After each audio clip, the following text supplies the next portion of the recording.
नमस्कार दोस्तों, हिंदी का दूसरा वीडियो में आप लोगों का एक बार फिर से स्वागत है। तो यहाँ पर देख सकते हैं दोस्तों, मैं 52 शब्द बताना स्टार्ट करूंगा क्योंकि अभी मैंने आपको 51 तक बताया था और बोला था कि 100 बता देंगे तो पूरा आपका रिवीजन हो जाएगा पूरा हिंदी का बुक का, ठीक है ना। तो 52 नंबर क्वेश्चन देखिए। 52 नंबर क्वेश्चन है, खोखा का क्या नाम है। देखो, खोखा का ऑलरेडी एक और नाम होता है और वही दूसरा नाम पूछा है। खोखा का दूसरा नाम होता है कासू, जो ऑप्शन नंबर सी में दिया है, ठीक है ना, याद रखना है, ये बहुत इंपॉर्टेंट है। अब देखो अगला क्वेश्चन है, वारेन हेस्टन था, वो कौन था। तो भारत का जनरल कौन था, तो गवर्नर था, ठीक है ना। बहुत इंपॉर्टेंट ये क्वेश्चन है। 53 नंबर, ठीक है ना। तो 53 का आंसर क्या मिल जाएगा, ऑप्शन नंबर ए मिल जाएगा, भारत का गवर्नर जनरल था ये, ठीक है ना। 54 नंबर क्वेश्चन है, दारिस क्या है। तो सोने का सिक्का से भरा एक घड़ा था, ठीक है ना, याद रखना। ये हमारा 54 का आंसर मिल जाएगा, ऑप्शन नंबर बी मिल जाएगा, ठीक है ना। सोने का प्राचीन कालीन सिक्का था, ठीक है ना, याद रखना, बहुत इंपॉर्टेंट ये भी है। अब देखिए अगला क्वेश्चन 55 नंबर क्वेश्चन है कि नाखून क्यों बढ़ते हैं के निबंधकार कौन है। हजारी प्रसाद द्विवेदी, जिनका जन्म 1907 ईस्वी में हुआ था, याद है ना, मैंने आपको बताया था, ठीक है ना। तो याद रखना, हजारी प्रसाद द्विवेदी जिनका जन्म 1907 ईस्वी में हुआ था। अगला क्वेश्चन है, आचार्य हजारी प्रसाद द्विवेदी ने साहित्य की किस विद्या में लेखन नहीं किया है। तो यहाँ पर आपका 56 का उत्तर मिल जाएगा, ऑप्शन नंबर सी मिल जाएगा, कहानी में, ठीक है ना। अगला क्वेश्चन देखिए, नागरी लिपि शीर्षक निबंध के निबंधकार कौन है। तो गुणाकर मूले नागरी लिपि शीर्षक निबंध के निबंधकार है, ठीक है ना। आंसर मिलेगा 57 का ए नंबर वाला, ठीक है ना। 58 नंबर क्वेश्चन है कि नागरी लिपि शीर्षक पाठ पुस्तक से लिया गया है। तो नागरी लिपि शीर्षक पाठ पुस्तक से लिया गया है। तो भारत लिपियों की कहानी या फिर अक्षर कथा या फिर अक्षरों की कहानी। तो 58 का आपका आंसर मिल जाएगा, भारतीय लिपियों की कहानी से लिया गया है, ठीक है ना। आंसर मिल जाएगा आपका 58 का बी। अब देखिए 59 नंबर क्वेश्चन है, उत्तर भारत की विशेष स्थापत्य शैली को क्या कहते हैं। तो हमारा 59 का जो उत्तर होगा ना, 59 नंबर का उत्तर मिल जाएगा, ऑप्शन नंबर डी मिलेगा। सब लोग याद रखना, बहुत इंपॉर्टेंट क्वेश्चन है, नगर शैली, डी नंबर वाला, ठीक है। अब देखिए अगला क्वेश्चन, बहादुर शीर्षक के कहानीकार कौन है, बताइए। तो बहादुर, तो इसका आंसर क्या हो जाएगा आपका, अमरकांत जी हो जाएंगे। कौन हो जाएंगे, अमरकांत जी, ठीक है ना। बहादुर जो पाठ है ना, वो कहानी है और उस कहानी के लेखक कौन है, तो अमरकांत जी हो जाएंगे। अगला क्वेश्चन है, परंपरा का मूल्यांकन रामविलास शर्मा जी, ठीक है ना। तो आंसर क्या मिलेगा, ऑप्शन नंबर ए मिल जाएगा, ठीक है ना। 61 का आंसर क्या मिल जाएगा, ए मिल जाएगा। 62 नंबर क्वेश्चन है, प्रगतिशील आलोचना का विकास होता है। प्रगतिशील आलोचना का विकास होता है तो साहित्य के परंपरा के ज्ञान से ही होता है बाबू, ठीक है ना। आंसर मिल जाएगा आपका 62 का बी नंबर। अब देखिए 63 नंबर क्वेश्चन, पंडित बिरजू महाराज किस लड़के को डांस सिखाते थे। तो पंडित बिरजू महाराज एक लड़के को डांस सिखाते थे और उस लड़के का नाम था सीताराम मंगला, ठीक है ना। आंसर मिल जाएगा सी नंबर। और पंडित बिरजू महाराज का जन्म 1938 ईस्वी में लखनऊ में हुआ था। उत्तर प्रदेश की राजधानी लखनऊ में हुआ था बाबू, ठीक है ना। आंसर याद रखना। अगला क्वेश्चन है, इनमें से कौन पंडित बिरजू महाराज की शिष्या नहीं थी। बहुत इंपॉर्टेंट क्वेश्चन है। तो 34 का आपका आंसर मिल जाएगा, 64 नंबर है ना। तो 64 का आपका आंसर मिल जाएगा, डी नंबर, अनुराधा, ठीक है ना, अनुराधा। अब देखो अगला क्वेश्चन, लाल शत्रुंजय क्या है। तो ईसाई मठ है, क्या है बाबू, तो ईसाई मठ है। तो आंसर आपका 65 का आपका सी नंबर मिलेगा। 66 नंबर क्वेश्चन है, आंध्र बेंतरा क्या है। तो ये हमारा ये नया क्वेश्चन लग रहा है छोटू, यहाँ पर 66 नंबर जो क्वेश्चन है ना, ये नया क्वेश्चन लग रहा है। आंध्र बेतरा क्या है, ये कभी हम लोगों ने देखा नहीं है हिंदी के आपके चैप्टर में, लेकिन इसका आंसर दिया है कभी, एक बार देख लेना इस क्वेश्चन को, 66 नंबर का, ठीक है ना। अगला क्वेश्चन हमारा है 67 नंबर कि मोहारा क्या है। तो हमारा 67 का आंसर मिलेगा, ऑप्शन नंबर डी मिलेगा, ठीक है ना, नदी है। अगला क्वेश्चन है, कहानीकार के छोटे भाई का क्या नाम है। कहानीकार के छोटे भाई का क्या नाम है। तो सारे लड़कों को याद होना चाहिए, कहानीकार के छोटे भाई का नाम है संतु।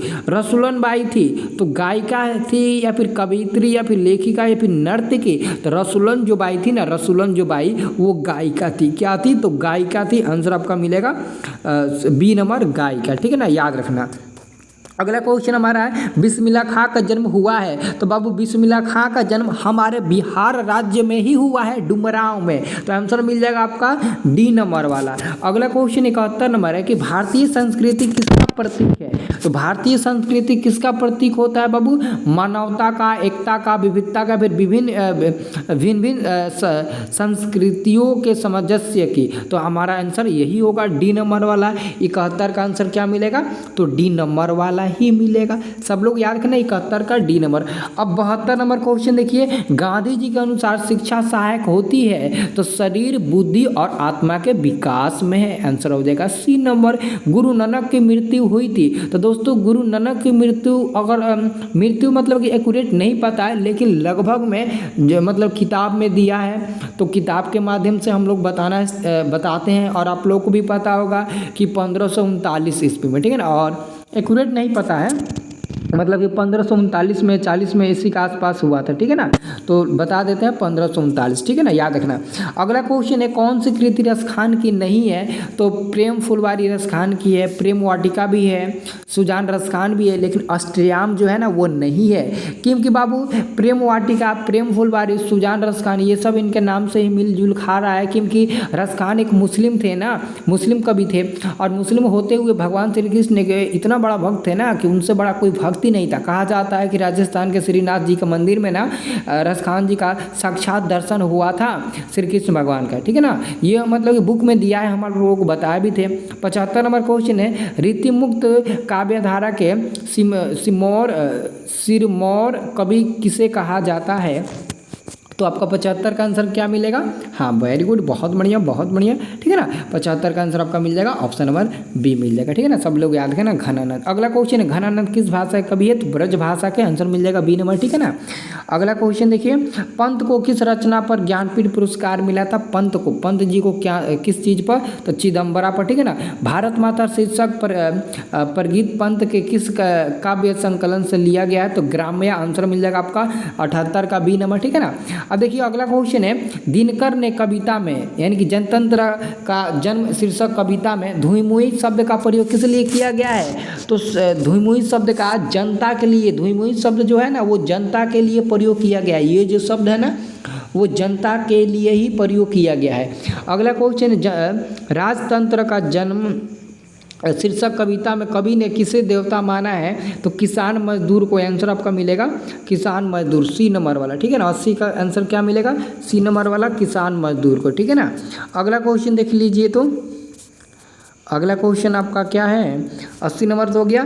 हाँ, 81 नंबर क्वेश्चन है कि अज्ञेय के नाम से हिंदी साहित्य के इतिहास में कौन सा वाद जुड़ा हुआ है? तो प्रयोगवाद जुड़ा हुआ है। कौन सी कृति अज्ञेय की है? अज्ञेय की कौन सी कृति है? तो आपका 82 का ऑप्शन नंबर मिल जाएगा, सी नंबर वाला, ठीक है ना। अयवार रहेगा याद, ठीक है ना, ये उनकी कृति है, ठीक है ना। विकास शब्द का विलोम क्या होता है? विकास का विलोम क्या होता है? विकास का विलोम क्या होता है? तो सारे लड़के याद रखना, विकास का विलोम होता है ह्रास, ठीक है ना। अगला क्वेश्चन है, दशानन में कौन सा समास है? दशानन मतलब 10 सिर वाला, दशानन रावण, ठीक है ना, दशानन। तो आपका 84 का आंसर मिल जाएगा क्या? तो बहुब्रीहि हो जाएगा। देखो ज़्यादातर ना देवी देवताओं के नाम में ही आता है बहुब्रीहि समास, ठीक है ना। अगर देवी देवताओं का नाम आए ना तो आप लोग समझ जाना कि वो हमारा बहुब्रीहि समास होगा। तो यहाँ पर हमारा 84 का आंसर सी नंबर होगा, बहुब्रीहि समास होगा, देवी देवताओं का नाम आया है। अगला क्वेश्चन है, साटकी तरार तिमिर किसकी कृति है? ये हमारा कृति ही है। देख लो, ये कृति किताब के एकदम बीचों बीच से पूछा गया है, तो हमारा आंसर मिलेगा जीवनानंद दास की है। जीवनानंद दास लौट कर आऊंगा फिर पाठ के लेखक है ना, जो बंगाल के प्रति लौटने की बात करते हैं। अगला क्वेश्चन 46 नंबर है कि लौट कर आऊंगा फिर शीर्षक कविता में उल्लू कहाँ बोलता है? तो कपास के पेड़ पर बोलता है। अगर याद नहीं रहेगा तो अमरूद के पेड़ पर टिक लगा दोगे, नहीं तो आम के पेड़ पर, लेकिन कपास के पेड़ पर उल्लू बोलता है। परिवार के नौकर का क्या नाम था? परिवार में नौकर का क्या नाम था बाबू? तो परिवार में जो नौकर था ना, उस नौकर का क्या नाम था? तो उस नौकर का नाम था भग्गू, ठीक है ना, भग्गू। अगला क्वेश्चन देखिए, नरेन कौन था? नरेन कौन था? तो दीदी का प्रेमी था ना, नरेन उसका प्रेमी था ना। तो आंसर क्या मिलेगा? दीदी का प्रेमी था। तत्सम शब्दों का निर्माण संस्कृत शब्दों से होता है। तो यहाँ पर हमारा 89 का यानी कि 89 का आंसर मिल जाएगा, ऑप्शन नंबर 1 करण, ठीक है ना। अब देखिए 90 नंबर क्वेश्चन पर आ चुके हैं। यहाँ पर याचित शब्द को वस्तुनिष्ठ रूप में प्रस्तुत कर रहे हैं, तो यहाँ पर हमारा 90 का आंसर मिल जाएगा, ऑप्शन नंबर ए मिल जाएगा, ठीक है ना, ऑप्शन नंबर 1 कर्म। अगला क्वेश्चन है अपने उत्तर पर पेंसिल के निशान लगाइए, ये क्या है बताइए। तो यहाँ पर से आ रहा है ना, तो कर्ता ने कर्म को, तो कर्ता भी नहीं होगा, कर्म भी नहीं होगा, यानी करण से होगा तो से है तो करण हो जाएगा। सरकार मुझे नौकरी से मत निकालिए, तो देखो जहाँ जहाँ यहाँ पर ब्लैक है यहाँ पर ये दिखाना है, यहाँ पर भी ब्लैक है, यहाँ पर भी ब्लैक है, यहाँ पर भी ब्लैक है से, तो यहाँ पर भी आपको दिखाना है, तो से क्या होगा, तो 92 का आंसर मिल जाएगा अपदान से जुदाई, मतलब कि सरकार मुझे नौकरी से मत निकालिए। देखिए एक होता है हमेशा के लिए जुदाई, जैसे कि सरकार जो है नौकरी से निकाल रही है, मतलब कि हमेशा के लिए उसको जुदा कर रही है, तो हमारा अपदान से ही होगा, ठीक है ना, याद रखना। अगला क्वेश्चन है निम्नलिखित शब्दों में अर्थ बताइए, निम्नलिखित शब्दों के अर्थ बताइए, इसको सबका अर्थ बताना है, ठीक है ना। तो एक्चुअली में 93 का आंसर देना है ना देना कोई ज़्यादा मतलब इम्पोर्टेंट नहीं है, ठीक है ना, इसको अर्थ बताना है ना, ठीक है ना। अगला क्वेश्चन देख लीजिए 94 नंबर कि ओस चाटने से प्यास नहीं बुझती, लोकोक्ति का अर्थ क्या होगा, मतलब कि ओस चाटने से प्यास नहीं बुझती, इसका सही मुहावरे का अर्थ क्या होगा। तो 94 का आंसर मिल जाएगा ए नंबर, बहुत थोड़ी सी वस्तु मिलने पर तृप्ति नहीं होती, ठीक है ना, आंसर मिल जाएगा ए नंबर वाला। अब देखिए अगला क्वेश्चन 95 नंबर आपका क्वेश्चन क्या है, 95 नंबर क्वेश्चन है क का उच्चारण स्थान क्या है, तो कंठ हो जाएगा, बी नंबर वाला क से कंठ हो जाएगा। अगला क्वेश्चन है दांतों तले उंगली दबाना, मुहावरे का अर्थ क्या होता है, हैरान हो जाना।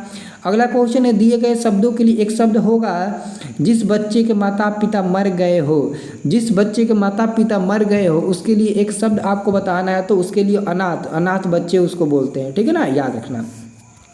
अगला क्वेश्चन है इसी दुनिया में किसकी कृति है, इसी दुनिया में किसकी कृति है, तो वीरेंद्र डंगवाल की हो जाएगा, आंसर डी नंबर। कविता में देवी जागरण कहाँ हुआ था, तो गरीब बस्तियों में हुआ था, कविता में देवी जागरण कहाँ हुआ था, तो गरीब बस्तियों में हुआ था। और 100 नंबर क्वेश्चन है कमल नयन, कमल नयन में कौन सा समास है, तो कमल नयन में कौन सा समास होता है, तो कर्मधारय समास होता है, तो यहाँ पर हमारा 100 का आंसर बी नंबर मिल जाएगा। तो पूरे मैंने 100 ऑब्जेक्टिव क्वेश्चन कराया 2 वीडियो में करके, यानी कि पूरा किताब का आपका एक बार रिवीजन हो गया, ठीक है ना। अब आप लोग बताइए किसका रिवीजन करना चाहते हैं एक बार, ठीक है ना, जल्दी से आप लोग कमेंट करके बताइए तो।